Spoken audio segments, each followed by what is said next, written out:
안녕하세요. 사연 읽어주는 남녀입니다. 오늘도 와주셔서 감사합니다. 구독과 좋아요 부탁드리며 오늘의 여성 사연자분 사연은 제가 소개해드리도록 하겠습니다. 그럼 오늘의 사연 바로 시작하겠습니다. 제가 사는 곳은 조금 개발된 지 오래된 신도시입니다.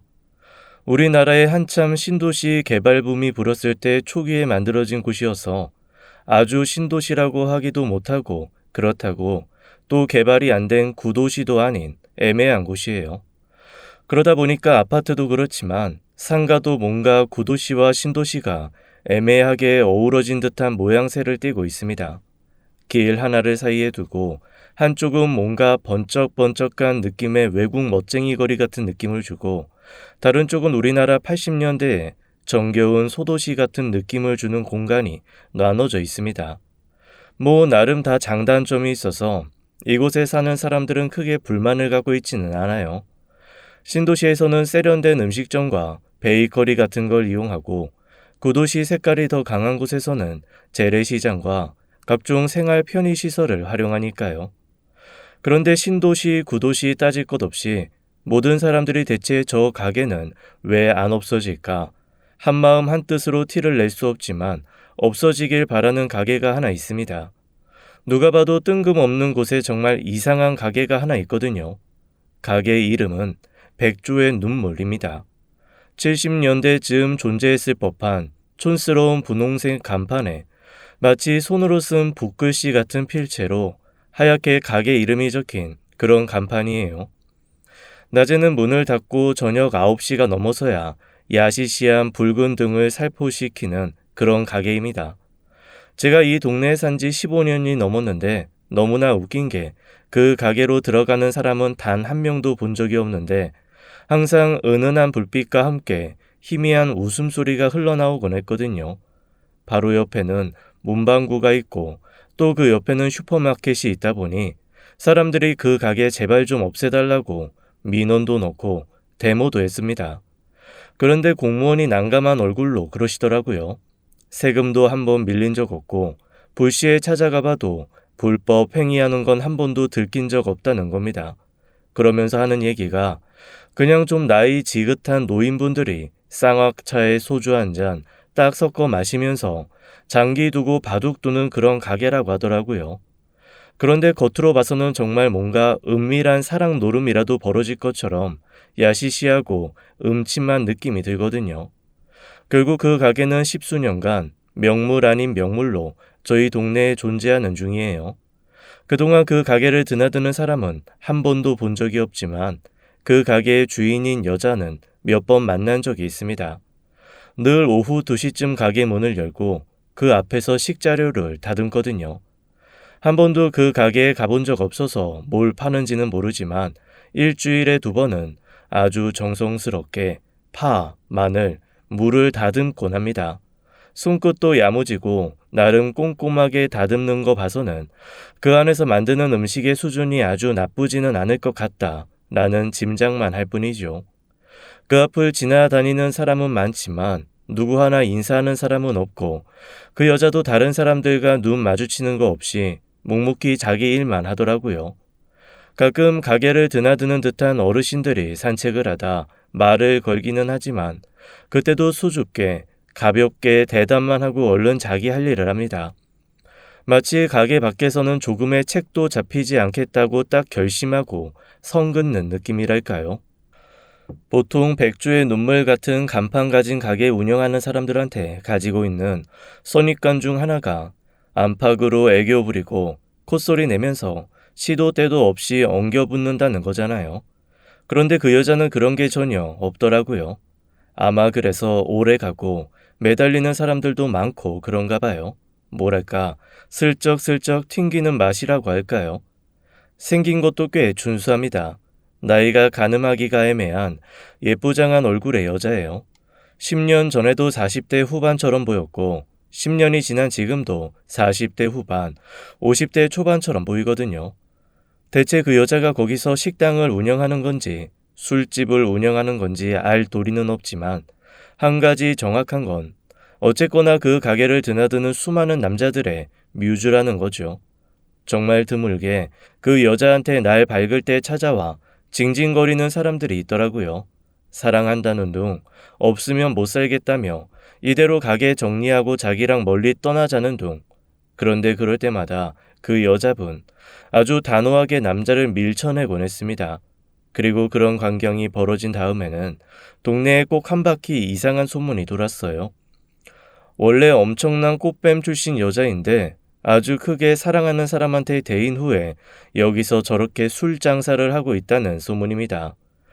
아빠와 아들을 동시에 꼬셨다는 얘기도 있고 아주 큰 회사 회장님 세컨드였다가 본부인한테 두들겨 맞고 여기에서 은신하고 있다는 말도 돌았습니다.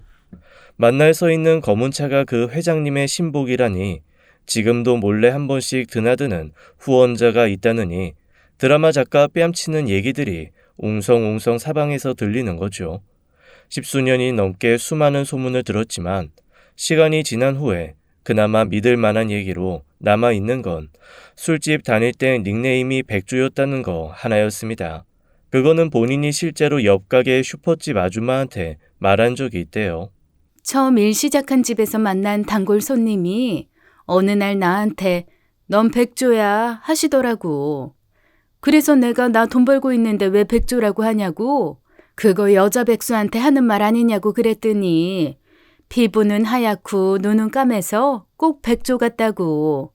그날부터 백조야 백조야 하고 부르시더라고.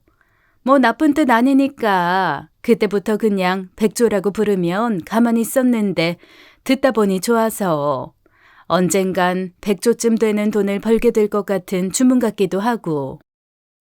그렇게 본인 입으로 말한 백조에 대한 얘기를 제외하면 사실 확인이 된 건 하나도 없었죠. 어쨌건 소문은 무성하고 실제 얼굴 본 건 오며 가며 한두 번이지만 기묘하게 분위기 있고 예쁘장한 느낌이어서 인상이 오래 남는 그런 류의 사람이었습니다. 다만 제 삶이 그 여자분한테 신경 쓸 정도로 편안하고 안락한 삶이 아니라 남들처럼 소문에 집중해서 막 관심을 가질 수 없을 뿐이었죠. 어쩌다 보니 동네 오빠랑 연애를 하게 되어서 처음에는 친한 오빠 동생으로 시작했다가 어느새 자기 달링이 되고 정신 차려보니 여보 당신 하고 있더라고요.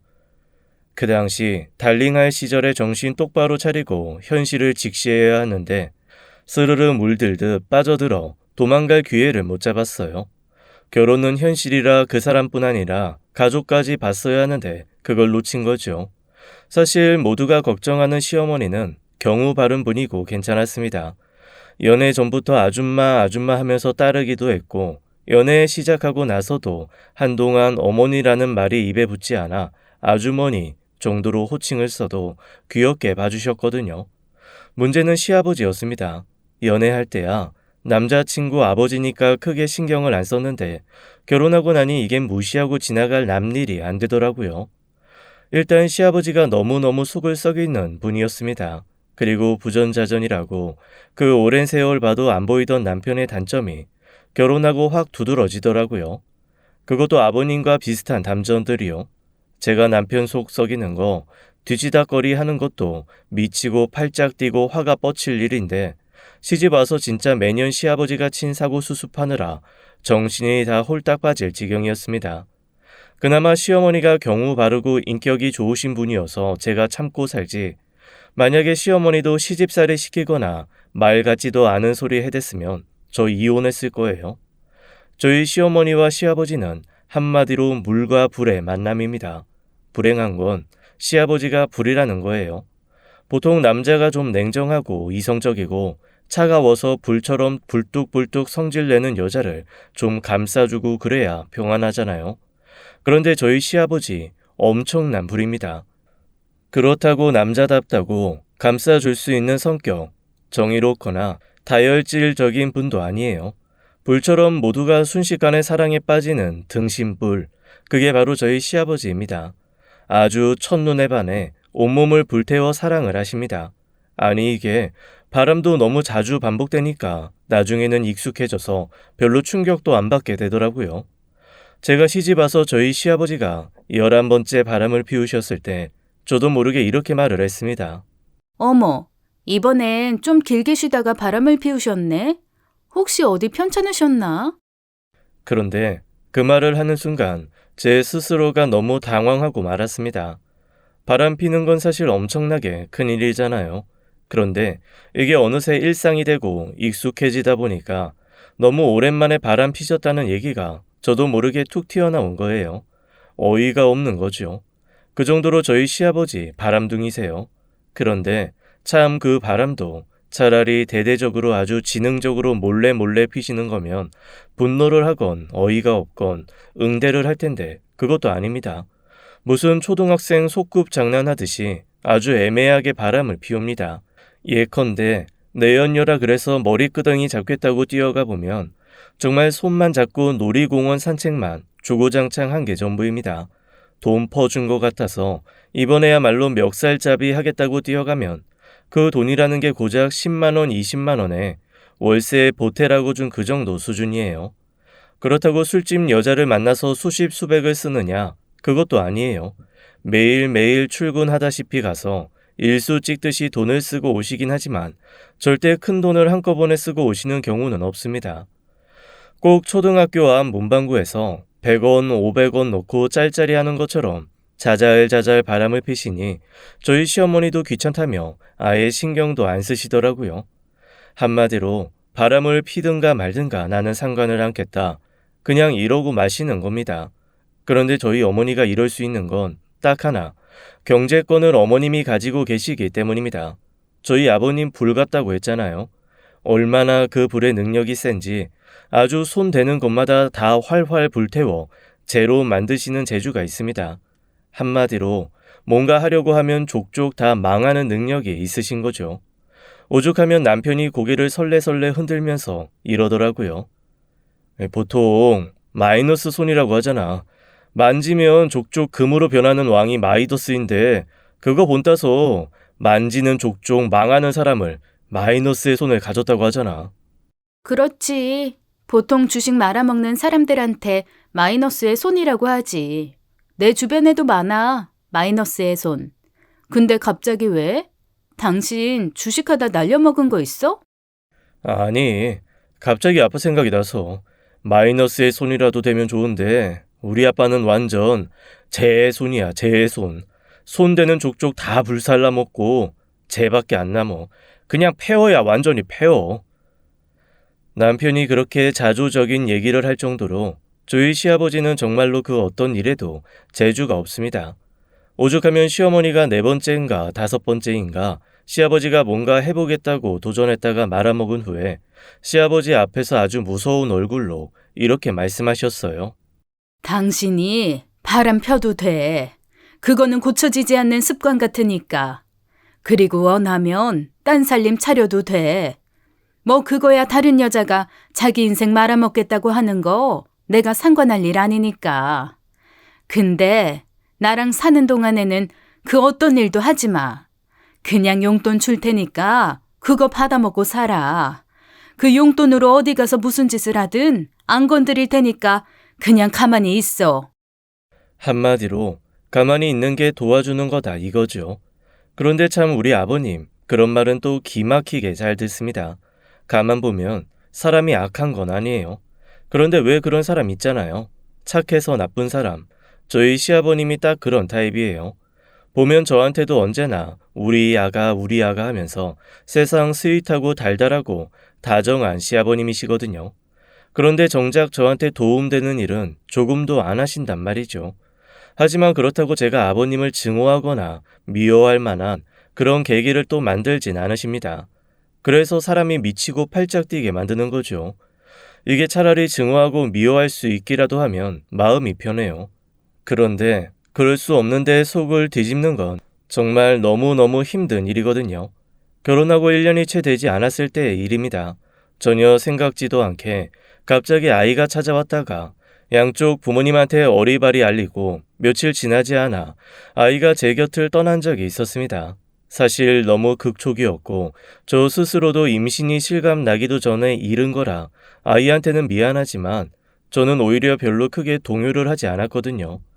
그냥 마음이 좀 아프고 서운하고 그랬을 뿐 억장이 무너지거나 세상이 흔들리거나 하는 건 솔직히 아니었습니다. 저희 친정 부모님은 원래 첫 아이는 그렇게 떠날 수 있다. 네 잘못 아니다. 그냥 그렇게만 말씀하시고 아무 말씀도 안 하셨고 시어머니는 혹시 제가 부담이라도 가질까봐 아이는 다시 조만간 찾아올 거라며 몸이나 챙기라고 그 한마디 끝으로 별 말씀을 안 하셨습니다. 우리 남편만 제가 집에서 쉬고 있으니 슬금슬금 눈치 보면서 먹고 싶은 거 있냐? 피곤하면 쉬어라. 그냥 그런 말만 할 뿐이었죠. 아니 그런데 시아버지가 그렇게 하루가 멀다 하고 저희 집을 찾아오시는 거예요. 제가 편할 리가 없잖아요. 집에 있는 남편도 마음 같아서는 나가서 며칠 친구 집에 가 있다 오라고 쫓아내고 싶은 심정인데 시아버지가 계속 집을 드나드니 너무 신경 쓰이고 귀찮은 겁니다. 그냥 좀 퍼져 있고 누워 있고 싶은데 자꾸만 이거 먹을래 저거 먹을래 요즘에 이 드라마 재밌더라 저 드라마 재밌더라 뭔가 말을 걸고 같이 놀고 싶어하는 눈치였어요. 남편이 아무리 좀 혼자 두라고 아빠 왜 이렇게 눈치가 없냐고 짜증을 내도 꿋꿋하게 저희 집을 찾으시더라고요. 그렇게 한 달 정도 지났을 때 일입니다. 이제는 아버님한테 더 이상 오시지 마시라, 저 혼자 있고 싶다, 이런 얘기도 안 통하고 저도 어느 정도 자포자기하고 있었거든요. 그래서 어느 날은 아버님이 무슨 드라마 재밌다고 하길래 어차피 저 안 보고 쉬고 싶어요 라고 말해봐야 내 말도 안 들어줄 거고 소용도 없겠다 싶어서 아버님과 함께 앉아서 그 드라마를 보고 있었습니다. 근데 거기서 눈치 없이 임신했다고 좋아하는 여자 주인공이 나오는 거예요. 그런데 그 순간 아버님이 갑자기 TV를 확 꺼버리시면서 저한테 이러시는 겁니다. 야야야, 아이 저런 드라마 재미없다. 우리 나가서 놀자. 그리고는 제 손을 붙들고 백화점 가서 뜬금없이 예쁜 옷을 한번 사주시더라고요. 아니 시어머니한테 용돈 받아 사시는 분이 무슨 돈이 있다고 자꾸만 이거 사라 저거 사라 하시는지. 제가 필요 없다고 하니까 저희 시아버지 제 귀에다 대고 조용히 이렇게 속삭이시는 겁니다. 괜찮아. 아이 나 돈 많아. 내가 오늘 네 시어머니 지갑에서 카드 훔쳐 나왔다. 그리고 해맑게 웃으시는데 참 철없다 싶으면서도 그제야 시아버지가 왜 이렇게 저희 집을 뻔질나게 드나드셨는지 깨달았어요. 제 스타일에 맞는 건 아니었지만 그렇게 저를 옆에서 지켜보고 웃게 해주고 싶었던 게 시아버지 나름의 노력이고 방식이었던 겁니다. 어이없어 웃는 실소일지언정 아이 잃고 처음으로 제가 막 웃고 있더라고요. 그런데 문제는 그런 행동이 늘 적중은 아니라는 거였죠. 100번에 한 번 정도야 그런 식으로 만회를 하셨지만 그 외에는 거의 대부분 제발 아무것도 안 했으면 좋겠다라는 생각을 하게끔 만드시는 분이 저희 시아버지입니다. 여튼 다양한 사건 사고로 저희 가족들을 힘들게 하시던 시아버지도 연세가 드실수록 조금 잠잠해지기는 하시더라고요. 철이 들고 생각이 바뀌어서 그런 게 아니고요. 나이 들어 아무도 찾지 않아 자연스레 사고칠 일이 적어지신 겁니다. 수중에 돈 한 푼 없는 늙은이 누가 좋다고 달려들어 오빠 해주겠어요. 어머님이 진작에 돈을 말려버린 게 성경 지명이 있으셨던 거죠. 그냥 소소하게 사고나 치면서 다니시는 날도 조금씩 줄어들더니 어느새 밖에 있는 시간보다 집에 있는 시간이 더 길어지게 시작했어요. 아무도 찾지 않으니 그냥 집에 계실 수밖에 별 다른 도리가 있나요? 그런데 참 이상하죠. 그 모습을 보는데 그게 또 나름대로 좀 마음이 편하지는 않더라고요. 뭐랄까 날개 꺾인 새를 보는 기분이랄까요. 이게 참 이래도 불편하고 저래도 불편한 애매한 상황이 아닐 수 없었습니다. 오죽하면 제가 남편한테 이랬다니까요. 나 아버님 때문에 미치겠어. 왜? 아버지 또 사고 치셨어? 아니, 사고를 안 치셔서 미치겠다고. 몰라. 나도 내가 이상한 소리 하는 거 알아. 그런데 정말 내 마음이 그런 걸 어떡하냐? 뭐? 사고를 안 쳐서 미치겠다고? 그건 또 무슨 소리야? 아니, 평생 사고 치면서 늘 어떤 방식으로든지 사람 긴장하게 만드셨던 분이잖아. 그런데 저렇게 계속 집에만 계시고 어머님 옆에서 마늘 까고 있고 기죽어서 저러고 계시는 걸 보고 있는 게 좀 그렇네. 뭐랄까, 그냥 정말로 엄청 폭삭 늙어버리신 것 같아서 마음이 썩 좋지 않아. 야, 너 그런 소리 우리 엄마한테서 절대 하지 마. 우리 엄마 살면서 요즘처럼 이런저런 걱정 안 하고 속 편하게 사는 거 처음일걸? 그치? 그러니까 나도 미치겠다는 거야. 분명히 이게 정상이라는 걸 나도 알거든. 그런데 이 정상인 상황이 몸이 어색하고 뭔가 이상하게 느껴져서 나도 미치겠어. 야, 이거 완전히 너 우리 아버지한테 가스라이팅 당했구나. 그런가 봐. 그렇다고 아버님이 사고치기를 원하는 건 아니야. 알고 있지? 알지? 알지. 그런데 나는 이게 폭풍 전야 같아. 그래서 사실 얼마 전부터 좀 불안해. 그건 또 무슨 소리야? 우리 아버지가 이렇게 오랫동안 잠자고 계실 분이 아니거든. 분명 크게 한 건 하실 것 같아. 이때까지 하는 탈은 아주 거대한 한방. 아휴, 당신이야말로 쓸데없는 소리 좀 하지 마. 말이 씨된다. 제가 진저리를 치자 남편이 그러더라고요. 아버지는 태생이 사고 안 치고는 가만히 있을 수 있는 사람이 아니래요. 이렇게 오래 아무 소식도 없는 건 사고력을 응축하고 있는 거라나요? 자랄 때도 한번 1년인지 2년인지 아무런 사고를 치지 않아서 어머니랑 둘이 안도의 한숨을 쉬며 이제야 정신 차렸다 생각했는데 바로 보증 잘못 써서 짐 날렸다고 하시더라고요. 그나마 그때까지 아끼고 아껴 간신히 마련한 방 2개짜리 아파트가 입주 1년 만에 공중분해 날아간 얘기를 해주면서 남편은 아주 확고하게 시아버지가 정신 차릴 사람은 아니라고 했습니다. 그럼에도 불구하고 사실 저희가 그런 얘기를 할 때는 서로 우스갯소리로 하는 거였습니다.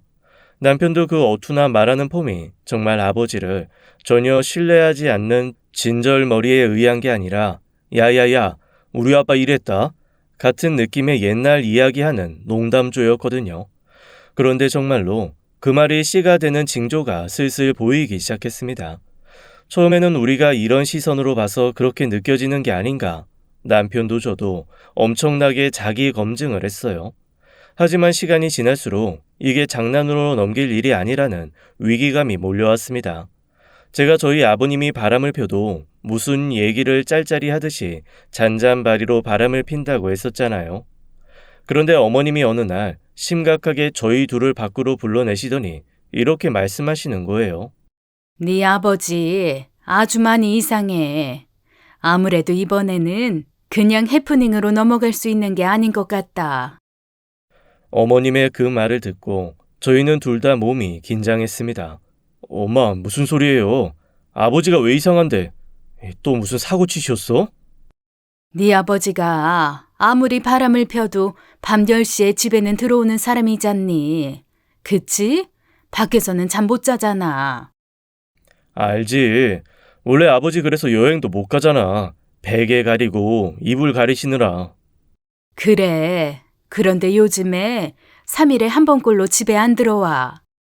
그 소리를 듣고 저와 남편은 너무 놀랐습니다. 저희 아버님이 또 참 희한하신 게 그렇게 잔잔바리로 바람을 펴도 딴 살림을 차리신 적은 한 번도 없습니다. 그리고 외박도 하신 적이 없어요.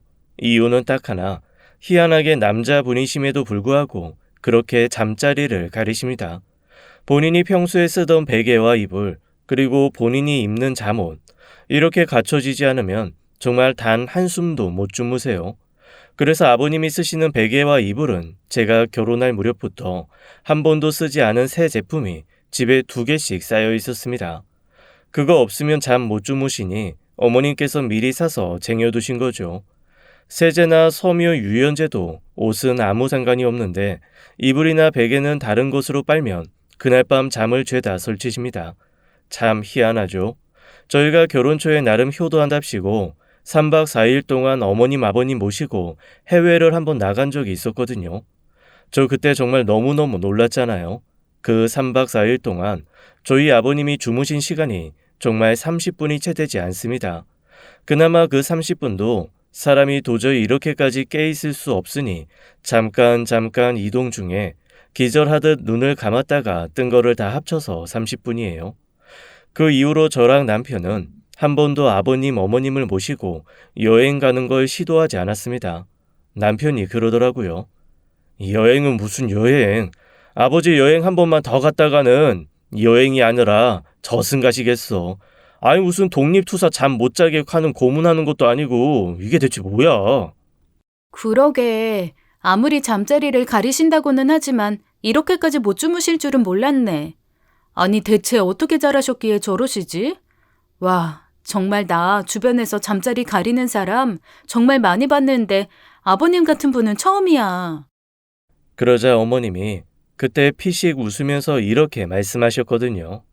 네 아버지가 평생 잔잔바리로 바람피고 다녀도 내가 한 가지 안심한 게 저 버릇 때문이야. 어디 가서 남의 집에서 잠은 안 자니까.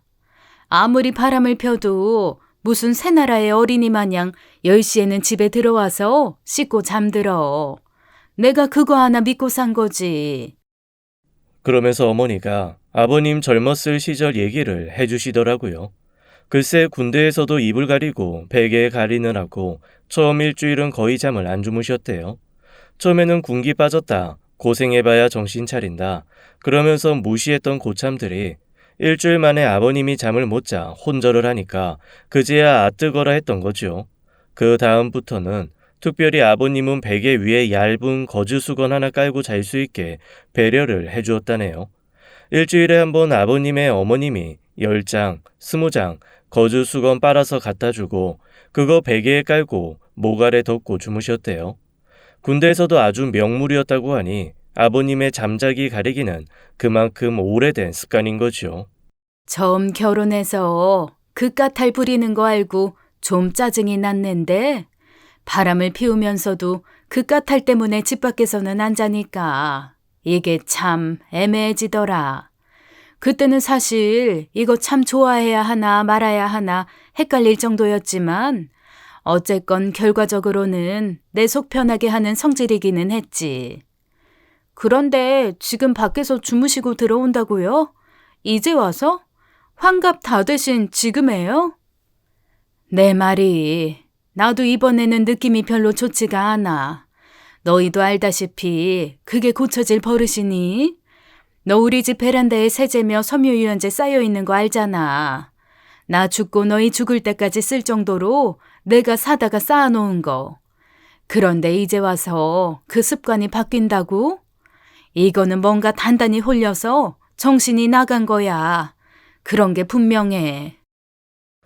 어머님의 표정이 그렇게 어두운 건 처음이었습니다. 저희 어머님, 불같은 아버님과는 달리 물 같은 분이셔서 바다처럼 깊고 잔잔하신 분이거든요. 대신 한번 파도가 치면 그거는 바로 쓰나미입니다. 남편도 이렇게 얘기했었어요. 학교 다닐 때 딱 한 번 엄마가 화를 내신 적 있어. 나 3일간 집에 못 들어갔잖아. 엄마한테 정말 맞아 죽을까봐. 우리 엄마 평생에 화내시는 거 내가 그때 딱 한 번 봤는데 지금도 생각하면 너무 무서워. 엄마가 그렇게 화나는 걸 한 번 더 보느니 나는 그냥 군대를 한 번 더 갔다 올 거야. 남편이 정색을 하고 그렇게 얘기할 정도로 어머님이 화내시거나 감정의 동요를 보이시는 건 몹시도 드문 일입니다. 그렇게 고요하고 냉정한 분이 눈에 띄게 불안해하시면서 아버님의 상황을 걱정하시는 걸 보니 야 이거 조만간 뭔가 사단이 나겠구나 싶은 생각이 들었습니다. 아니나 다를까 아버님은 눈에 띄게 밝아지셨고 옷이며 신발 그리고 피부까지 신경을 쓰기 시작하셨습니다. 누가 봐도 사랑에 푹 빠진 남자의 모습이었죠. 외박하고 오시는 걸로 어머님과 몇 번 싸우기도 한 것 같은데 그때마다 아버님이 글쎄 이렇게 말씀하신대요. 내가 바람 핀다는 증거 있어. 아니 나는 바람을 피우는 게 아니야. 그냥 지금이라도 뭔가 그동안 나를 감싸고 있던 껍질을 깨고 날아오르고 싶은 것뿐이야. 이 한 마리 새가 되고 싶은 것뿐이라고. 뭐? 새? 이미 당신 새야. 미운 오리 새끼. 평생 그 미운 오리 새끼 오르고 달래가며 살았더니 뭐? 새가 되고 싶어? 아이고 정말 새 같은 소리 한다. 당신 그러다 완전 새 돼. 나한테 버림받고 자식들한테 버림받고 아이고 새 됐네 하기 전에 정신 차려. 당신이랑 애들만 나를 미운 오리 새끼 취급하는 거야. 나도 알고 보면 나에게 펄럭이는 멋진 아이, 백조일 수 있어. 그 말에 이성의 끈이 끊긴 어머님이 버럭버럭 성을 내셨지만 이미 아버님 귀에는 그 어떤 말도 들어오지 않는 듯 했습니다. 큰 싸움 후에도 아버님의 마이웨이는 계속되었습니다. 혼자서 흥얼흥얼 노래를 하시기도 하고 글쎄 평생 가지도 않으시는 백화점에 가서 스스로 옷도 사오시더라니까요. 아마 저 첫 아이 잃고 어머님 카드 훔쳐서 데리고 가셨던 거 이후 처음 가시는 게 아닐까 싶었습니다. 특단의 조치로 어머님이 용돈을 대폭 줄여버렸더니 아이고, 저희 아버님 환각 다 돼가는 연세에 글쎄 아르바이트를 시작하셨지 뭡니까? 그래서 제가 아버님께 한번 진지하게 여쭤봤어요. 아버님, 혹시 여자분 만나세요? 어떤 분이신데요? 저 아무한테도 말 안 할게요. 그냥 솔직히 말해주세요. 나는 참, 아이 너희들도 그렇고 너희 엄마도 그렇고 이게 참 원망스러워. 아이 내가 왜 생기를 찾고 인생을 즐기고 아이 그러기만 하면 나보고 바람 피냐고 묻냐. 뭐 한 번 도둑은 영원한 도둑이고 한 번 바람둥이는 영원한 바람둥이냐. 그런데 그 얘기를 듣는 순간 사실 조금 아차 싶은 생각이 들었습니다. 누구나 한 번씩 자기 인생의 터닝 포인트는 있을 수 있잖아요. 뭔가 마음을 먹은 계기로 인해 오늘부터 좀 밝게 살아야겠다. 오늘부터 부지런해져야겠다. 오늘부터 영어 공부를 해야겠다. 이렇게 생각하고 변화하는 건 긍정적으로 봐주면서 저희 아버님이 밝고 긍정적으로 변하는 건 무조건 바람이라고 단정 지어버리는 게 죄송했습니다. 혹시 이 모든 것이 오해이고 잘못이 아닐까라는 생각도 들었어요. 갑자기 좀 죄송해지더라고요. 아버님, 죄송해요. 생각해보니까 좀 경솔했던 것 같아요. 아버님이 왜 꼭 바람을 핀다고 생각했을까요? 근데 아버님, 이거는 아버님도 좀 이해해 주셔야 돼요. 그동안 아버님 전적이 너무 화려하시잖아요. 그래, 아이 나도 안다. 그런데 응? 아무리 전과자가 재범에 6번, 7번, 8번 이렇게 죄를 저질러도 매번 재판은 하지 않냐? 시시비비 가리고 우리 식구들은 무슨 상황만 생기면 일단 너는 그렇구나 라고 락인을 찍어버리니? 에잉? 제가 슬그머니 사과를 하자 아버님은 살짝 기가 사르신 듯 저한테 오히려 큰 소리를 떵떵 치셨습니다. 이게 뭔가 애매하더라고요. 왜냐하면 심증으로는 분명히 아버님이 누군가를 만나면서 딴짓을 하고 계신 것 같은데 이성적으로는 그렇다고 해서 확정지어 의심하면 안 된다는 판단이 들었거든요. 이게 너무 애매하고 복잡한 마음에 저도 어찌해야 할지를 잘 모르겠더라고요. 사실 이건 제 성격이기도 합니다. 제 별명이 밀가루 반죽이에요. 이렇게 찌르면 그 자국 그대로 남고 저렇게 찌르면 저 자국 남고 뭉쳐서 물에 던져 넣으면 수제비, 납작하게 만들어 구우면 과자, 한마디로 갈 때보다 더 남의 말에 잘 흔들리고 이랬다 저랬다 갈팡질팡 갈피를 못 잡거든요. 귀가 얇은 것을 뛰어넘어 그냥 남이 그렇다고 하면 그 말에 공감해서 마음이 흔들립니다. 게다가 시아버지가 한 번도 진짜 단 한 번도 이렇게 논리정연하게 합리적인 얘기를 하신 적이 없거든요. 늘 두리뭉실하게 저 같은 사람이 들어서 어이없는 핑계만 늘어놓으신 분인데 어디서 총명해지는 약이라도 드신 것처럼 논리 완벽하고 입장 정확한 얘기를 쭉 하시는데 그러니까 제 귀가 더 펄럭이고 마음이 흔들리더라고요. 그래서 어쨌거나 물증이 나온 건 아니니 저라도 아버님이 바람 피신다고 오해하는 건 그만둬야겠다는 생각이 들었습니다. 그렇게 마음을 먹고 났더니 아버님 행동 하나하나 예전과는 다르게 보이더라고요. 몸 망가져가며 용돈벌이 하시는 것도 그전에는 바람난 여자한테 밀어넣을 자금 마련하는 걸로 보였는데 이제는 자기 개발을 위해 한 푼이라도 벌어보려는 것처럼 보이기 시작했습니다. 당신 자신을 꾸미는 것도 100% 바람이 나서 그런 게 아닐까 생각했던 것도 더 나이 들기 전에 자신의 매력을 스스로 발굴하려는 노력으로 보였죠. 그런 한편 이런 생각을 하는 게 맞나 싶은 고민도 함께 들어왔는데 그즈음 아버님이 저한테 이러시더라고요. 그냥 허망해. 그래도 이 세상에 태어나서 평생을 살았는데 어떻게 내 수중에 단돈 1,000만 원이 없는지. 아버님, 돈 필요하세요? 내가 무슨 돈이 필요하겠냐? 아이 그냥 내 팔자가 허망해서 그래. 이 나이 먹고 내 주변 봐라. 이 다들 몇천은 기본적으로 쥐고 있는데 난 한 푼 없이 거렁뱅이로 늙어가고 있지 않냐? 순간 이런 생각이 들더라고요.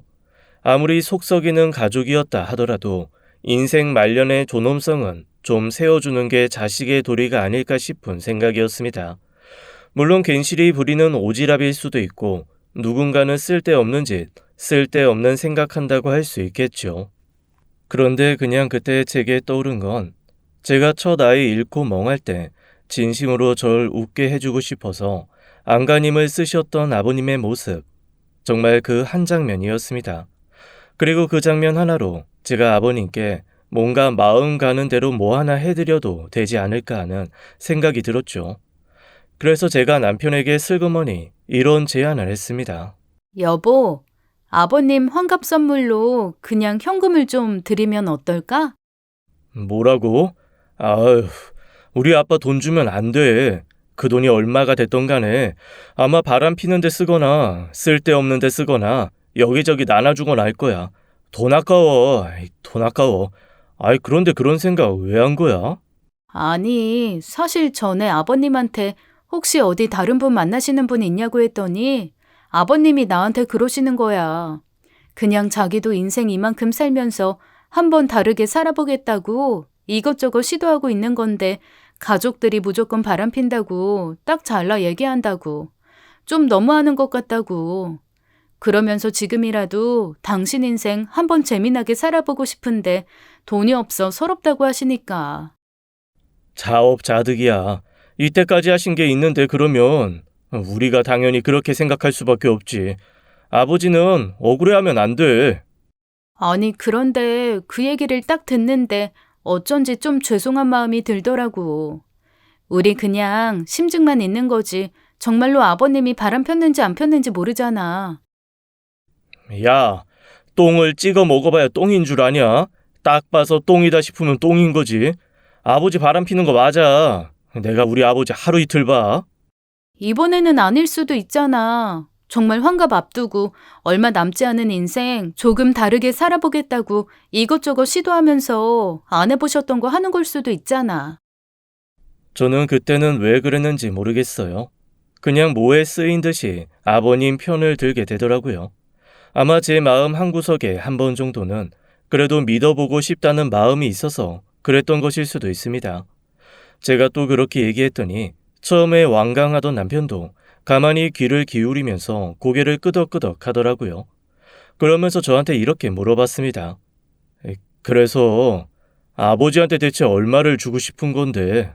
어차피 아버지 잔치하고 뭐하고 우리 1,000만 원은 생각했었잖아. 그냥 그거 드리면 어떨까 해서. 솔직히 말하면 그 연세에 현금 1,000만 원도 없는 거 조금 슬픈 일이기도 하잖아. 여전히 아내한테 용돈 받으면서 눈치 보고 사시는 거고. 나 우리 아버지 나쁜 사람은 아니라는 거 믿거든. 사기꾼이거나 도박하시는 분이면 드릴 생각도 안 해. 근데 당신 입장 바꿔서 생각해봐. 당신이 딱 환갑됐는데 수중에 1,000만 원도 없으면 기분이 어떨 것 같아? 나는 그냥 그 입장 하나만 생각한 거야. 만약 그렇다면 슬프겠지. 그래, 난 다른 거 없어. 뭐랄까, 인간 대 인간으로 생각하고 자식된 도리로 부모 자존감 좀 올려드리고 싶은 것 뿐이야. 그 부모님이 아무리 말종이라도, 아니, 그렇다고 아버님이 말종이라는 건 아니고, 예를 들어서. 여튼, 그렇다고 하더라도 내가 마음에 끌리는 대로 뭔가 도리는 해볼 수 있는 거잖아. 엄마 알면 난리 날 텐데. 어머니 환갑 아니고 아버님 환갑인데 뭐. 나는 그냥 입장 바꿔 생각하는 거야. 물론 1,000만 원이 적은 돈은 아닌데 그래도 아버님 말년에 쥐고 계실 현금이면 그렇게 나쁘진 않은 것 같아서. 만약 그 돈 이상한 데 쓰시면 그냥 아버님은 돈 없이 그렇게 사실 팔자인 거지 뭐. 남편이 곰곰 고민하더니 한번 생각해 보겠다고 하더라고요. 그런데 제 남편, 확답이라는 걸 잘 안 하는 사람이거든요. 오래 만나고 살아본 결과 제 남편의 확답은 생각해 보겠다라는 얘기입니다. 제가 이걸 깨닫기까지 진짜 시간이 오래 걸렸어요. 과묵한 사람의 특징인 거죠. 그래서 남편이 생각해 보겠다라고 해서 저는 당연히 아버님 환갑 선물로 1,000만 원을 드리는 걸 제 마음속으로 확정 짓고 있었습니다. 사실 그 전에 어머니께 슬그머니 운을 한번 띄워봤더니 어머님은 펄쩍 뛰시더라고요. 아버님에게 돈 줘봐야 쓸데없는 짓만 한다나요? 그래서 그냥 어머니한테는 비밀로 하고 아버님께 돈을 드리기로 저 혼자 마음을 먹었습니다. 그리고 진짜 지켜본 결과 아버님이 다른 여자들 만나는 것 같지도 않고 자기 개발만 진짜 열심히 하시더라고요. 등산 다니시고 운동하시고 갑자기 요리를 배운다고 하시면서 저희를 집으로 불러서 난생 처음 보는 요리까지 해서 내어주시는 거 있죠. 어머님은 떨떠름한 얼굴로 바라보시니까 이 마늘을 어떻게 다듬어야 이런 향이 나고 이게 서양 요리인데 젊은 애들은 파스타라고 하더라 등등 정말 완전히 다른 모습을 보여주셔서 저랑 남편을 몹시 당황시키셨습니다. 그렇게 아버님의 환갑이 다가오고 저는 현금으로 빼서 드릴까 아니면 통장에 넣어 드릴까 고민하기 시작했습니다. 아무래도 현금으로 드리는 것보다는 혼자 용돈 하시기에는 계좌가 좋을 것 같아서 계좌에 넣어두기로 결심을 했죠. 아버님 생신 당일날에는 다 같이 모여서 점심 식사를 하기로 했습니다. 어머님은 그냥 저희가 아무것도 안 하고 식사 자리만 마련하는 줄 아셨나 봐요. 식사 자리는 처음에는 평화로웠습니다. 각자 그냥 얘기도 하고 아버님이 요새 새롭게 취미로 즐기고 계신 것들 얘기도 하면서 화기애애했죠. 그리고 식사 자리가 거의 끝날 때쯤 저는 가만히 폰을 꺼내서 아버님께 통 크게 1,000만 원을 이체하고 그 자리에서 이렇게 말씀드렸습니다. 아버님, 저희가 따로 선물 드릴 건 없고 아버님 요즘에 이것저것 취미 활동 많이 하시는 것 같아서 현금 좀 보내드렸어요. 그랬더니 아버님이 갑자기 얼굴이 환해지면서 얼마 보냈냐고 물어보시는 거예요. 그래서 그냥 어머님 눈치 한번 슬금 보다가 1,000만 원 보내드렸다고 말씀드렸죠. 세상에, 그 순간부터 벌어진 일은 지금 생각해도 어리벙벙합니다. 1,000만 원이라는 얘기를 듣고 아버님이 반색을 하면서 순식간에 음식점을 뛰쳐나가시는 거 있죠. 그리고 그 모습을 보고 어머님이 저한테 왜 너는 시키지도 않은 짓을 하냐며 지금 네 아버지 어떤 상태일 줄 아냐고 그러시는 거예요. 당연히 뭔가 얘기를 들은 적 없는 저와 남편은 어리둥절해서 가만히 어머님을 바라보고 있었죠. 그랬더니 글쎄 어머님이 한숨을 푹 쉬면서 이렇게 말씀하시는 거예요. 자식들 보기 부끄러워서 말을 안 했는데 어휴, 네 아버지 이번에 아주 대대적 바람이 났어. 나 모르는 사이에 은행 대출 땡겨서 그 여자한테 다 퍼다 주고 어제 연락받았다. 은행에서 대출 이자랑 원금 상환 일부 안 돼서 거래 정지된다고.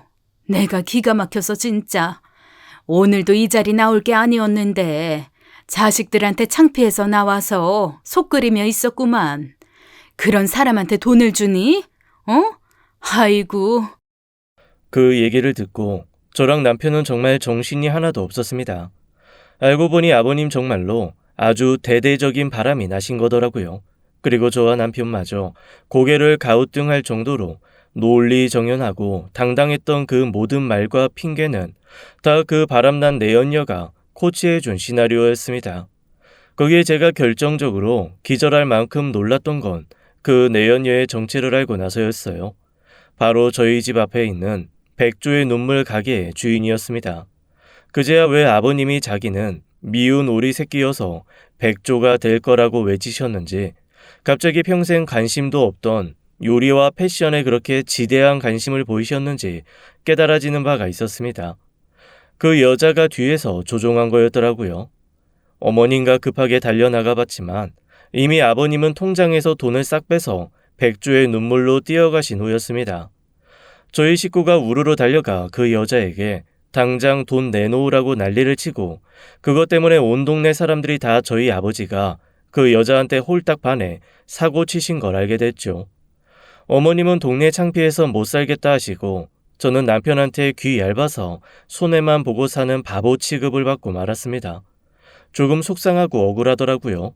그래도 저는 나름 아버님을 믿고 신뢰하는 마음으로 한번 기 세워드리고 싶었을 뿐인데 이런 식으로 여자한테 홀딱 빠져서 그 여자 소나기에 놀아나고 계실 줄은 몰랐죠. 알고 보니 그 여자에 대한 소문은 전부 사실이었더라고요. 엄청난 꽃뱀이었던 것도 사실이고 그 여자한테 목매서 재산 홀딱 날린 남자가 한둘이 아닌 것도 사실이었습니다. 그나마 한 가지 슬픈 위안이라는 건 저희 아버지 돈이 없어서 그 여자한테 많이 갖다 바치지 못해 그나마 가장 적게 손해보신 분 중 하나였다는 거였습니다. 슬프게도 그게 위안이라며 위안이었던 거죠. 결국 저희 남편이 난리를 부리는 바람에 나중에 들고 가신 1,000만 원은 돌려받을 수 있었지만 그 이전에 아버님이 어머니 몰래 대출 받아서 갖다 둔 2,700만 원은 돌려받을 길이 없었습니다. 아버님이 그 여자한테 돈을 줬다는 증거가 하나도 남아있지 않더라고요. 아버님이 대출 받으신 흔적만 있지 그 돈을 그 여자한테 줬다는 증거가 없으니 저희가 받아낼 수 없었어요. 늘 아버지께 한 발 물러나서 참아주셨던 어머님이 이번에는 절대 참지 않으시겠다 하더라고요. 당신이 갖다 바쳤던 돈 10원 한 장까지 싹 받아와. 그거 없으면 이혼이야. 이혼이라니. 이거 내가 투자한 거야. 바람나서 갖다 준 게 아니라 투자라니까. 이자 쳐서 돌려준다고 했어. 응? 조금만 기다려줘. 그 말에 내가 또 속을 줄 알아? 일주일 안에 돈 가져와. 돈 가져와서 통장에 넣고 원상복구 안 하면 이혼당하고 다 늙어서 빤스바람으로 쫓겨날 줄 알아. 언젠가 남편이 그런 적이 있었죠. 자기 엄마 화내는 거 드물지만 한번 화내면 너무너무 무섭다고요. 그러면서 엄마한테 혼나느니 차라리 군대를 한 번 더 가겠다고 했었는데 어머님을 보면서 그 말이 10분 100분 이해가 되었습니다. 어머님은 아버님에게만 엄포를 놓으신 게 아니었어요. 그 백조의 눈물 여자를 찾아가서 대면 후 아주 혼을 쏙 빼놓으셨더라고요. 저는 나름 지은 죄가 있어서 어머님을 피하는 중이라 그 장면을 못 보았는데 나중에 슈퍼 아주머니에게 듣고 앞으로 절대 어머님 심기는 건드리지 말겠노라 다짐했습니다. 아니, 술 장사하고 남자 후려 사는 여자기가 오죽 세겠어? 아주 눈 하나 깜짝 안 하고 너는 떠들어라. 난 이미 돈 받았다. 오리발 탁 내미는데 그쪽 시어머니가 와다다 쏟아내고 글쎄 뺨을 연속으로 5대를 때리대. 저희 어머니가 손찌검을요? 그럴 리가. 제대로 보신 거 맞아요? 나 너무 놀랐잖아. 무슨 바람에 펄럭이는 바람개비처럼 착착착착 박자도 안 흐트러지고 내리치는데 와 너무 무섭더라고. 맞고 난 여자가 가만히 있겠어? 눈 희번덕하면서 확 덤비려고 하니까 다시 한 대 쫙. 말대꾸 하려 입 여는 순간 또 한 대 쫙. 그렇게 한 10몇 대 맞고 나니까 지도 어리 빠진 거지. 세상에, 저 진짜 저희 어머니 그러실 줄 몰랐어요. 나도 그 자리에서 꼼짝도 못했어. 그리고는 소리도 안 지르고 얼굴 부여잡고 있는 그 여자한테 그냥 조용히 몇 마디 하시더라고. 뭐라고요? 가게 빼라고. 가게 빼서 돈 돌려놓고 눈앞에서 썩 사라지라고. 안 그러면 매일 와서 뺨칠 거고 경찰 부르면 부르는 대로 문 잠그면 따고 들어가서라도 칠 거라고. 그리고 자기가 뺨치다가 세상이라도 떠나면 그동안 등쳐먹었던 남자들 가족 불러 모아서 그 뺨 남아나지 않게 끝까지 치라고 할 거라고. 와, 진짜 우리 어머니 어마어마한 협박을 하셨네요. 죽을 때까지 오만 사람한테 다 뺨 맞게 할 거라는 거잖아요. 그러니까 어휴, 내가 앞으로 그쪽 시어머니한테는 90도 인사하며 모시려고. 세상에 태어나서 그런 카리스마 처음 봤어. 어머님의 말씀이 통했던 걸까요? 그로부터 얼마 후 10수년간 모두의 눈의 가시 같았던 백조의 눈물은 문을 닫았습니다. 그리고 얼마 지나지 않아 문 앞에 붙어있던 임대문의 종이도 떨어지고 바로 포크레인이며 각종 기자재가 들어와 허물기 시작하더라고요. 그 안에서 나오는 버려지는 가구만 봐도 얼마나 오랜 시간 야시시한 장사를 했는지 한눈에 보이는 그런 가게였습니다. 물건들이 폐기물이 되어 차에 옮겨지던 날 알턴이 빠지는 심정으로 동네 사람들이 모여 3355 구경을 하더라고요. 그리고 어이없게도 다들 글쎄 저한테 인사를 하는 거 있죠. 저희 집 덕분이라나요? 그러면서 어머님께 꼭 감사 인사 전해달라는 분도 있었습니다. 민망하고 어색하고 뭐라 이루 말할 수 없는 심정이었습니다. 철거 마지막 날, 그 여자는 화장기 하나 없는 초라한 얼굴로 작은 가방을 하나 들고 택시를 탄 채 사라졌습니다. 어디 가서 또 자리 잡을지는 모르지만 당분간 저희 동네 근처에는 안 올 게 확실했어요. 그리고 그 여자가 택시 타기 직전 저희 어머니는 택시 문 앞을 막아선 채 여자와 독대했고, 어머님의 통장에는 아버님이 대출받아 가져갔던 돈에 이자까지 고스란히 다시 입금이 되었습니다. 돈을 다 회수하신 어머님은 저와 함께 은행을 다니면서 아버님이 친 사고를 수습했습니다. 이 사달을 만든 장본인이라는 생각에 기가 푹 죽어있는 제게 어머님이 그러시더라고요. 괜찮아. 너 잘못한 거 없어. 네가 꽂은 그 1,000만 원이 그냥 주사바늘 같은 거였다고 생각해. 골마서 팅팅 불어터진 상처에 훅 주사바늘 꽂아줘서 고름도 터지고 아주 죄다 짜내버릴 수 있었다. 그러니까 맘 쓰지 마. 그렇게 저를 위로해 주신 시어머니는 그날 저녁 아버님에게 이혼을 선언하셨습니다. 돈 다 받았는데 왜 이혼이냐며 펄펄 뛰는 아버님께 어머님은 얼음장처럼 차가운 모습으로 더 이상은 자기 인생에서 미안해서 당신과 못 살겠다 하시더라고요. 그동안 모아놓은 것도 없고 바람피고 이것저것 쑤시고 다니느라 친구하고도 관계 다 끊어졌자며 이혼만은 하지 말아달라 하는 아버님을 어머님은 집 밖으로 내쫓았습니다. 그리고 저희한테도 절대 아버님 받아주지 말라고 엄명을 내리셨어요. 그렇게 두 분은 이혼을 하게 되었습니다. 혼인 파탄 사유도 아버님에게 있어서 아버님은 재산 분할은커녕 오히려 위자료를 어머니께 주셔야 했습니다. 한 푼 없다며 위자료까지 어떻게 주냐는 아버님께 제 남편이 그러더라고요. 내 연녀 백 사주려고 알바까지 하셨던 분인데 위자료 주려고 일 못하겠어요? 일해서 엄마 드리세요. 자식까지도 등 돌릴 판이니 아버님한테는 선택지가 하나밖에 없었어요. 정말로 일해서 돈 벌어 위자료 주는 것, 그것밖에는 할 수 있는 게 없는 거죠. 결국 아버님은 남편이 소개해준 남편 친구 가게에서 숯불을 피우는 일을 시작하셨습니다. 그것도 참 쉬운 일이 아니더라고요.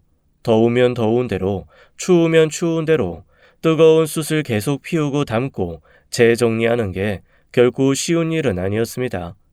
하지만 아버님이 힘들다고 투덜거리시는 말에 저희 식구 아무도 응대하지 않고 있습니다. 저도 이제는 마음이 확고해졌어요. 저희 아버님 불쌍하면 안 되더라고요. 고생을 좀 하시더라도 정신 차리고 남은 인생 어머니한테 그리고 자식에게 완전히 버림받지 않고 사는 게 저희 아버님이 끝까지 잘 살 수 있는 길이라는 거 저는 이제 너무 잘 압니다. 그리고 그날 이후 저는 한 가지 버릇을 고쳤어요. 바로 남 얘기에 쉽게 동조해서 마음이 흔들리는 거, 그 마음을 싹 버렸습니다. 저희 아버님 저한테 아주 큰 교훈 주셨거든요. 지금까지 사연 읽어주는 남녀였습니다. 끝까지 함께 해주신 여러분 감사드리며 저희는 다음 사연으로 돌아올게요. 감사합니다.